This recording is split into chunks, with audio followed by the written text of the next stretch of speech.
નમસ્તે મિત્રો, સ્વાગત છે તમારું આપણી યુટ્યુબ ચેનલ રત્નોતરમાં। આજે મિત્રો આપણે વાત કરીશું પોરબંદર જિલ્લામાં પીએમ પોષણ યોજના અંતર્ગત અલગ અલગ જગ્યાઓ માટે નોકરીની જાહેરાત બહાર પાડવામાં આવેલી છે। તો ચાલો મેળવી લઈએ તેના વિશે વિગતવાર માહિતી। તે પહેલાં હું આપને વિનંતી કરીશ, જો હજી સુધી તમે આપણી આ રત્નોતર યુટ્યુબ ચેનલને સબસ્ક્રાઈબ નથી કરી તો મિત્રો ફટાફટથી ચેનલને સબસ્ક્રાઈબ કરી લેશું, જેથી કરી અને જ્યારે પણ આપણો વિડીયો અપલોડ થાય ત્યારે સૌપ્રથમ તમને તેની નોટિફિકેશન મળી રહે। પોરબંદર જિલ્લામાં પીએમ પોષણ યોજના અંતર્ગત મધ્યાહન ભોજન યોજના હેઠળ મિત્રો 11 માસના કરાર આધારિત આ નોકરીની જાહેરાત છે। હવે તેમાં પ્રથમ પોસ્ટની વાત કરીએ તો જિલ્લા પ્રોજેક્ટ કોઓર્ડિનેટર, જગ્યાની સંખ્યા છે 1, મહિને તમને 15,000 રૂપિયા પગાર ચૂકવવામાં આવશે। ત્યારબાદ બીજી જગ્યા છે તાલુકા કક્ષાએ એમડીએમ સુપરવાઇઝર એટલે કે મધ્યાહન ભોજન સુપરવાઇઝર, તેમાં ટોટલ 6 જગ્યા ખાલી છે। મહિને તમને 25,000 રૂપિયા પગાર ચૂકવવામાં આવશે।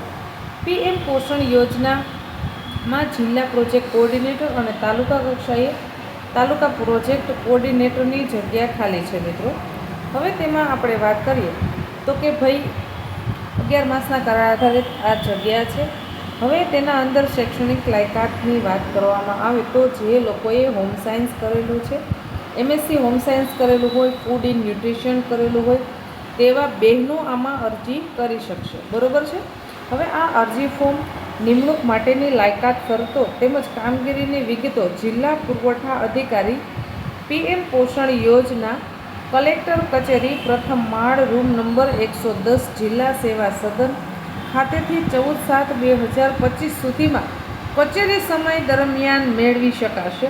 એટલે કે તમારે જે આનું અરજી ફોર્મ છે એ પોરબંદર છે ઓફિસ એની આવેલી છે કલેક્ટર કચેરીના અંદર 110 નંબરના રૂમમાં જિલ્લા સેવા સદન ખાતે, ત્યાં જઈ અને 14/7/2025 સુધીમાં તમે ત્યાંથી મેળવી શકશો। પછી તેને તમારે ફોર્મ ભરવાનું છે। ફોર્મ ભરી જરૂરી આધાર પ્રમાણપત્રો તેમાં તમારે જોડી રૂબરૂપ તમે આપી શકો છો। સાદી ટપાલ, રજિસ્ટર એડી અથવા સ્પીડ પોસ્ટમાં તમારે 15/7/2025 સુધીમાં તમે તેને આપી શકો છો। મિત્રો 14 તારીખ સુધી તમે મોડામાં મોડું 14 તારીખ સુધી તમે ફોર્મ મેળવી શકશો।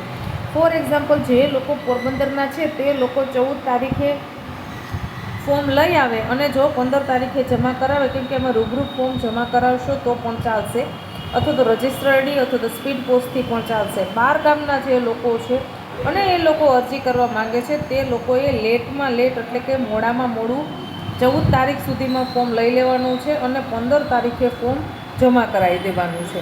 આ જગ્યા અંગેની પસંદગી યાદી જિલ્લા પુરવઠા અધિકારી પીએમ પોષણ યોજના, મધ્યાહન ભોજન યોજના, કલેક્ટર કચેરી પોરબંદરના નોટિસ બોર્ડ ઉપર મૂકવામાં આવશે અને મેરિટમાં અગ્રતા ધરાવનાર ઉમેદવારને ઇન્ટરવ્યૂ અને પ્રમાણપત્રોની ચકાસણી માટે જાણ કરવામાં આવશે। એટલે કે મિત્રો પહેલાં તો તમારે અરજી કરવાની છે। ખૂબ સારો પગાર છે, એટલે કે જેમણે હોમ સાયન્સ કરેલું છે, MSc home science, BSc home science, food and nutrition અને તમારા પાસે કોઈ પણ નોકરીને લગતો એક્સપિરિયન્સ છે, મધ્યાહન ભોજન હોય કે શું કહેવાય કે એનઆરસી છે અથવા તો સીએમટીસી છે, આવી રીતે કોઈ પણ જગ્યાએ તમે નોકરી કરેલી છે, એના સિવાય પણ કોઈ પણ જગ્યાએ નોકરી કરેલી છે, અનુભવ ધરાવો છો તો તમે આમાં અરજી કરી શકશો। ખૂબ સારા પગાર ધોરણો છે। તમારે પહેલાં અરજી મોકલવાની છે, પછી તમારી મેરિટ યાદી બનશે, પછી તમને ઇન્ટરવ્યૂ લેવામાં આવશે અને ત્યારબાદ તમારે ડોક્યુમેન્ટ ચકાસણી માટે તમને બોલાવવામાં આવશે। વિશેષ માહિતી માટે હજુ એક વખત એડ્રેસ બોલી જાઉં છું, ત્યાં જઈને વિશેષ માહિતી મેળવી શકો છો। જિલ્લા પુરવઠા અધિકારી પીએમ પોષણ યોજના, કલેક્ટર કચેરી, પ્રથમ માળ, રૂમ નંબર 110, જિલ્લા સેવા સદન 1 ખાતેથી તમે મેળવી શકો છો। ધન્યવાદ।